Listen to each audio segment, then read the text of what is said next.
Hello student, once again you are most welcome in this class in which I am going to teach you English grammar and topic is tense। जिसमें आज tense सीखने वाले हैं और ये जो Hindi medium से बच्चे इंग्लिश में पढ़ते हैं यानी यूपी बोर्ड, उनके लिए उसमें इसी प्रकार से इंग्लिश के टेंस सिखाए जाते हैं आपको हिंदी का पूरा यूज करके।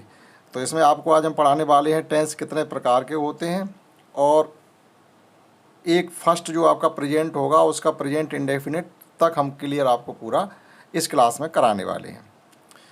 तो समझिए ध्यान से, सबसे पहले तो उनके नाम कैसे याद करने हैं, फिर उनके क्या प्रकार होते हैं और फर्स्ट प्रकार जो आपका प्रेजेंट इंडेफिनिट होगा यानी प्रेजेंट टेंस का पहला प्रकार होता है प्रेजेंट इंडेफिनिट, उसकी पूरी डिटेल में आपको जानकारी दी जाएगी। तो शुरू करते हैं। टेंस टेंस का मतलब ये होता है कि हम जो बात करते हैं वो किस काल में कर रहे हैं यानी किस समय में कर रहे हैं, प्रेजेंट में कर रहे हैं या बीते हुए समय में कर रहे हैं या आने वाले समय में कर रहे हैं, यानी प्रेजेंट में, पास्ट में या फ्यूचर में। तो टेंस के प्रकार कितने होते हैं? टेंस के 3 प्रकार होते हैं। मेन होता है नंबर 1 प्रेजेंट टेंस, यानी प्रेजेंट टेंस वो होता है जो समय आपके साथ साथ चलता है, जिस समय में आप काम कर रहे होते हैं वो प्रेजेंट होता है। पास्ट टेंस का मतलब होता है जो टाइम हमारा निकल चुका है वो पास्ट टेंस में चला जाता है।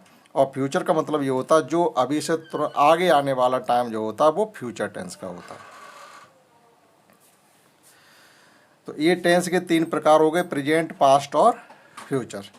अब चलते हैं प्रेजेंट टेंस में। प्रेजेंट टेंस का एक अलग रूप है, फिर प्रेजेंट पास्ट का अलग है और फ्यूचर का अलग है। तो पहली बात करते हैं केवल और केवल प्रेजेंट टेंस की। तो प्रेजेंट टेंस के प्रकार, प्रेजेंट टेंस के 4 प्रकार होते हैं। 4 प्रकार सभी को होंगे, प्रेजेंट टेंस के भी 4 प्रकार होंगे, पास्ट टेंस के भी 4 प्रकार होंगे और फ्यूचर टेंस के भी 4 प्रकार होंगे। There are 4 types of each tense. नाम याद करना उनके सबके आसान होता है क्योंकि प्रेजेंट ये हमें याद करना है indefinite tense, continuous tense, perfect tense और परफेक्ट कंटिन्यूस टेंस। अब प्रेजेंट का है तो present indefinite tense, past indefinite tense, present continuous tense, present perfect और प्रेजेंट परफेक्ट कंटिन्यूस टेंस। ऐसे जब हम पास्ट का करेंगे तो ये प्रेजेंट के 4 हो गए। इसी प्रकार से अगर हम पास्ट के नाम याद कर रहे होंगे तो केवल जहाँ भी हम प्रेजेंट लर्न कर रहे थे उसी जगह केवल और केवल पास्ट लगा देंगे। तो ये हो जाएगा अगला जो पास्ट टेंस के भी 4 रूप होते हैं, past indefinite tense, past continuous tense, past perfect tense और पास्ट परफेक्ट कंटिन्यूस टेंस। इसी प्रकार से in the same way future के भी 4 रूप होते हैं यानी फ्यूचर टेंस में क्या इसी प्रकार से नाम उसके, यहाँ पर केवल ये नाम बदल गया, फ्यूचर आ गया और आगे जब इंडेफिनिट, कंटिन्यूस, परफेक्ट और परफेक्ट कंटिन्यूस सेम रहता सभी के लिए। तो नाम याद करना इसका बहुत ही ज़्यादा आसान है, एक बार आपको समझना है। तो future indefinite tense, future continuous tense, future perfect tense और फ्यूचर परफेक्ट कंटिन्यूस टेंस। नाम यहाँ तक इनके समझ में आ जाते हैं, लेकिन अब जब इनकी एक एक डिटेल पढ़ेंगे तो उसमें क्या पढ़ने के लिए मिलेगा हमें कि किस टेंस की क्या पहचान होती है, हम कैसे आइडेंटिफाई करेंगे कि ये प्रेजेंट इंडेफिनिट का है या पास्ट इंडेफिनिट का है या फ्यूचर इंडेफिनिट का है, प्रेजेंट कंटिन्यूस का है, पास्ट कंटिन्यूस का है या फ्यूचर कंटिन्यूस का है। तो ये पहचान हम कैसे करेंगे? तो उसके लिए क्या होता है, हमको पहचान लर्न करनी पड़ती है और फिर उसके अनुवाद करने के नियम क्या होते हैं वो भी हमको लर्न करने पड़ते हैं। तो सबसे पहले समझते हैं प्रेजेंट इंडेफिनिट टेंस को, यानी प्रेजेंट टेंस का जो पहला रूप होता है प्रेजेंट इंडेफिनिट टेंस। अब इसकी हिंदी क्या होती है उतनी हिंदी लर्न करने की आवश्यकता नहीं है, केवल हमको ये ध्यान रखना है कि प्रेजेंट इंडेफिनिट पहला है, उसके बाद प्रेजेंट कंटिन्यूस है, फिर प्रेजेंट परफेक्ट और फिर प्रेजेंट परफेक्ट कंटिन्यूस टेंस है। तो प्रेजेंट इंडेफिनिट की पहचान आज सीखते हैं, इसके अनुवाद करने के नियम सीखते हैं, इसके इंटेरोगेटिव, नेगेटिव प्रत्येक प्रकार के वाक्यों को समझते हैं और उनकी अंग्रेजी बनाना सीखते हैं। तो इसकी पहचान क्या है? इस काल के हिंदी वाक्य के अंत में ता है, ती है, ते हैं, केवल इतना आपको ध्यान रखना, ता है, ती है, ते हैं आदि शब्द आते हैं। अगर ऐसा आ रहा है तो आप ये समझ लेंगे कि वह प्रेजेंट इंडेफिनिट का होगा। जैसे रोहन बाजार जाता है, तो इसमें देखिएगा ता है आया है। छात्र पुस्तक पढ़ते हैं, पक्षी चहचहाते हैं, माता जी खाना पकाती हैं, किसान खेत जोतते हैं, वे बाजार जाते हैं, वे कक्षा में शोर मचाते हैं, अध्यापक कक्षा में पढ़ाते हैं, बच्चा रोता है। तो देखा आपने इन सभी प्रकार के हिंदी वाक्यों के अंत में ता है, ती है आदि शब्द आ रहे। तो इस प्रकार से अगर आते हैं तो हम ये पहचान कर लेते हैं कि वह प्रेजेंट इंडेफिनिट का टेंस है। अब इनके अनुवाद करने के नियम, उसके लिए भी हमको रूल उसका याद रखना होता है। सबसे पहले हमको ये पता होना चाहिए सब्जेक्ट 2 प्रकार के होते हैं, एक प्लूरल सब्जेक्ट होते हैं और एक सिंगुलर सब्जेक्ट होते हैं। प्लूरल सब्जेक्ट का मतलब होता है कि आपको ये जानकारी होनी चाहिए कि काम करने वाले व्यक्ति अधिक हैं तो प्लूरल सब्जेक्ट होता है यानी बहुवचन करता, और सिंगुलर सब्जेक्ट मीन्स होता है काम करने वाला व्यक्ति एक है, यानी किसी काम को एक व्यक्ति के द्वारा किया जा रहा तो सिंगुलर सब्जेक्ट होगा, अर्थात एक वचन करता। अब देखिएगा अगर एक वचन करता मीन्स अगर ही सी इट बॉय है, गर्ल है, स्टूडेंट है, टीचर है, वर्ड है, मैन है, यानी काम करने वाला व्यक्ति एक है, तब क्या करेंगे हम वर्ब की जो फर्स्ट फॉर्म होती है, वर्ब की first form, second form, third form और एक फोर्थ फॉर्म होती है, यानी आईएनजी वाली फॉर्म जिसको बोलते हैं। किसी भी क्रिया की फर्स्ट फॉर्म में जब आईएनजी लगा देते तो वो फोर्थ फॉर्म बन जाती है। तो हमें ये पता होना चाहिए वर्ब के 4 रूप होते हैं, यानी एक लास्ट आईएनजी होता है, पहली फर्स्ट फॉर्म बोली जाती है, दूसरी सेकंड फॉर्म बोली जाती है, तीसरी थर्ड फॉर्म बोली जाती है। तो यहाँ प्रेजेंट में हम वर्ब की फर्स्ट फॉर्म का ही यूज करेंगे, यानी प्रेजेंट इंडेफिनिट में खास तौर से। तो लिखा हुआ है कि आदि यानी सिंगुलर सब्जेक्ट के साथ वर्ब की फर्स्ट फॉर्म का यूज करते हैं और फर्स्ट फॉर्म के साथ एस या ईएस भी लगाते हैं। अगर सिंगुलर सब्जेक्ट है तो वर्ब की फर्स्ट फॉर्म में एस या ईएस लगाते, इतना ध्यान रखना है कि प्रेजेंट इंडेफिनिट के वाक्य की अंग्रेजी बनाते वक्त अगर सब्जेक्ट सिंगुलर है तो वर्ब की फर्स्ट फॉर्म में एस या ईएस का प्रयोग करते हैं, और अगर सब्जेक्ट प्लूरल है यानी बहुवचन करता है, बहुवचन करता मीन्स आई है, बी है, यू है, दे है, बॉयज़ है, गर्ल्स है, स्टूडेंट्स हैं, टीचर्स हैं, वर्ड्स हैं, डॉग्स हैं, कैट्स हैं, यानी काम करने वाले व्यक्ति जब एक से ज़्यादा होंगे तब केवल और केवल वर्ब की फर्स्ट फॉर्म का ही यूज करेंगे, उसमें एस या ईएस का यूज हम नहीं करेंगे। और भूल करके भी इस काल के हिंदी वाक्यों में यानी प्रेजेंट इंडेफिनिट में हम इज एम आर का प्रयोग नहीं करते हैं। जैसे हमने कहा कि पक्षी उड़ते हैं, तो आपने सोचा इसमें है भी आ रहा तो आर का यूज होगा नहीं, तो ये हमें ध्यान रखना पड़ेगा कि प्रेजेंट इंडेफिनिट में के वाक्य अगर है तो हमें इज एम आर का प्रयोग यूज नहीं करना है। अब देखते हैं इनके एग्जाम्पल जो आपको समझ में आएंगे। तो देखो पक्षी उड़ते हैं, अब यहाँ पर देखो उड़ते हैं, तो इससे ही पता चल रहा कोई एक पक्षी नहीं है, एक से ज़्यादा पक्षी है जो कि उड़ते हैं।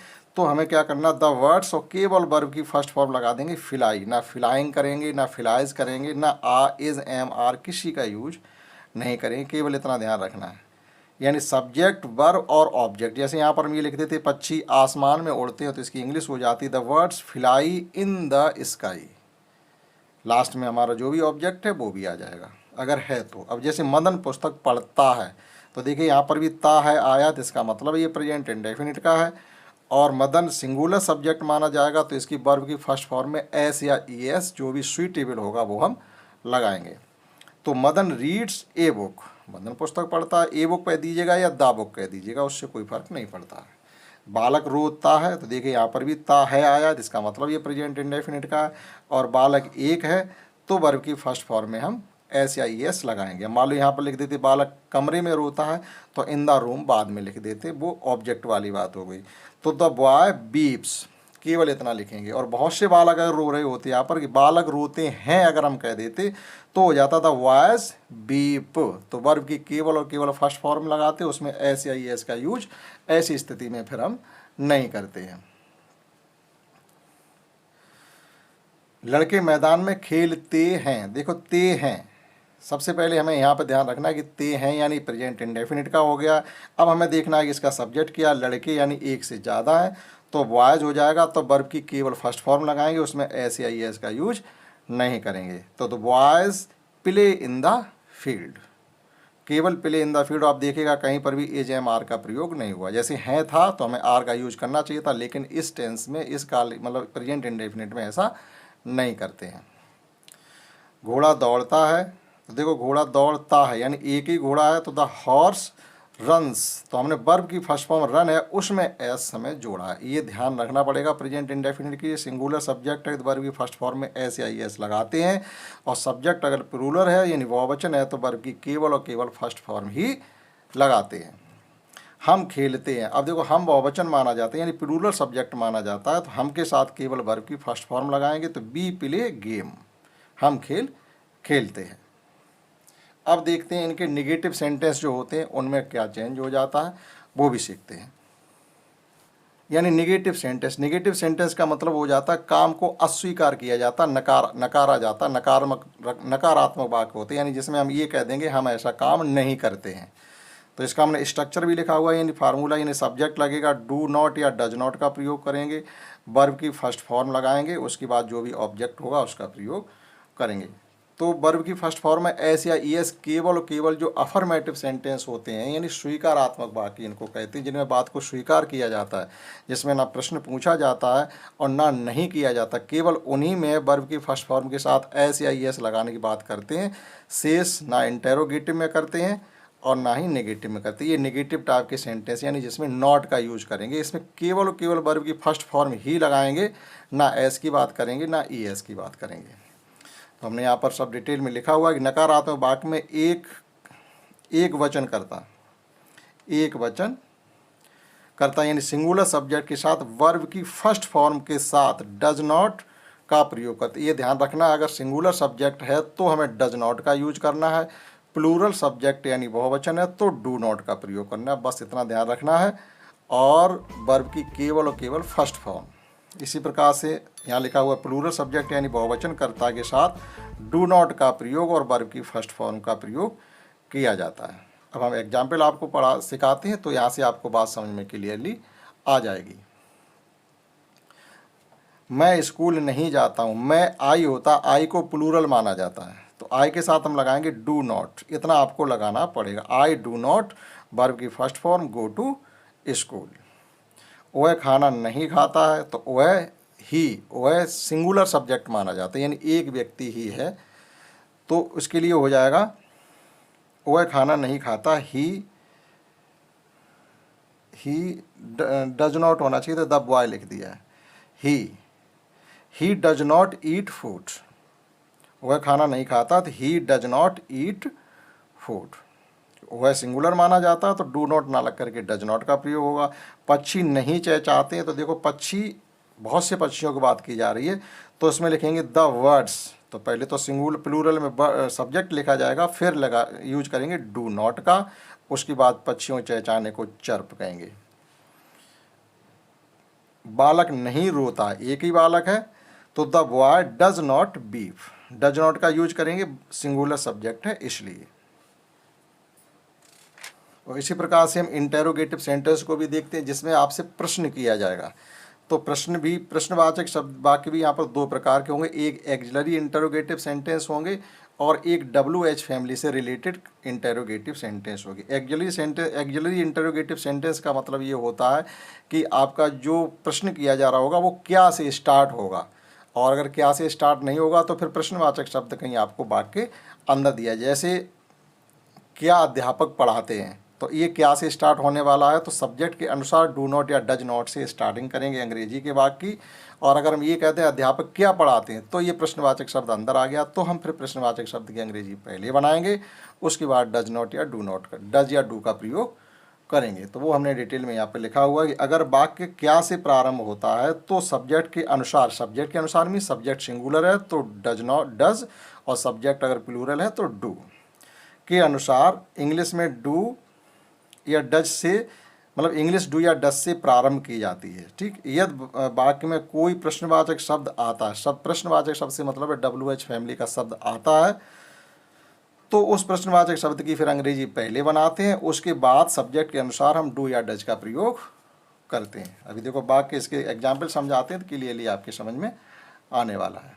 जैसे क्या कुत्ते भौंकते, अब देखो ये क्या से स्टार्ट हुआ है, तो इसकी अंग्रेजी हम भाट नहीं बनाएंगे। अगर यही क्या वाक्य में सब्जेक्ट के बाद अगर आया होता तो इसकी अंग्रेजी हम भाट बनाते। तो अब सब्जेक्ट के अनुसार कुत्ते बहुत से कुत्ते हैं, तो इसका जो सब्जेक्ट है प्लूरल हो गया, तो हम डू का मतलब प्रयोग करेंगे और डू से वाक्य की अंग्रेजी बनाना स्टार्ट करेंगे। उसके बाद सब्जेक्ट का प्रयोग करेंगे और वर्ब की वही फर्स्ट फॉर्म ही रहेगी, वर्ब की फर्स्ट फॉर्म को छेड़खानी नहीं करेंगे। तो डू द डॉग्स बार्क, जैसे इतना ध्यान रखना। अब एस या एस का कोई चक्कर नहीं, वो केवल अफर्मेटिव सेंटेंस में ही था। अब हमने लिखा क्या अध्यापक पढ़ाते हैं, तो ये देखो क्या से स्टार्ट हो रहा है, तो अध्यापक पढ़ाते हैं हमने प्लूरल सब्जेक्ट मान के चलेंगे, तो यहाँ भी फिर भी डू से स्टार्ट करेंगे, डू द टीचर टीच। अब हमने देखो यहाँ लिखा अध्यापक क्या पढ़ाते, अब ये आपका प्रश्नवाचक, ये WH फैमिली का शब्द माना जाएगा, यानी ये एक प्रश्नवाचक शब्द है। ठीक, ये सहायक क्रिया से बने हुए प्रश्नवाचक वाक्य थे, यानी एक्सिलरी इंटरोगेटिव सेंटेंस बोले जाते हैं। और ये WH फैमिली, यानी अब इसकी अंग्रेजी क्या व्हाट वो पहले बनेगी, बस इतना ही ध्यान रखना। अगर प्रश्नवाचक शब्द सब्जेक्ट के बाद कोई आ जाता तो उसकी जो अंग्रेजी होती है वो बनाती है। अब क्या की अंग्रेजी होती है व्हाट, और सब्जेक्ट क्या पढ़ाते हैं यानी टीचर बहुत से हैं तो सभी टीचर्स के लिया गया, तो व्हाट डू, अब डू का प्रयोग करेंगे सब यानी WH फैमिली के शब्द के बाद, फिर सब्जेक्ट का प्रयोग करेंगे, फिर वर्ब का प्रयोग करेंगे। तो what do the teacher teach, क्या वह स्कूल जाता, अब देखो ये फिर क्या से स्टार्ट हुआ, तो सब्जेक्ट के अनुसार डू या डज इसकी अंग्रेजी बन जाएगी। तो does he go to school.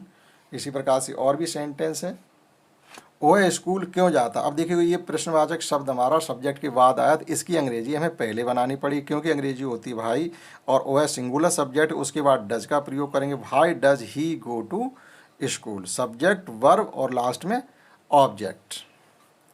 वह कहाँ जाता है, तो ये भी देखो प्रश्नवाचक शब्द है तो इसकी अंग्रेजी पहले बनाएंगे वेयर, और वह सिंगुलर है तो डज का प्रयोग करेंगे, वेयर डज ही गो।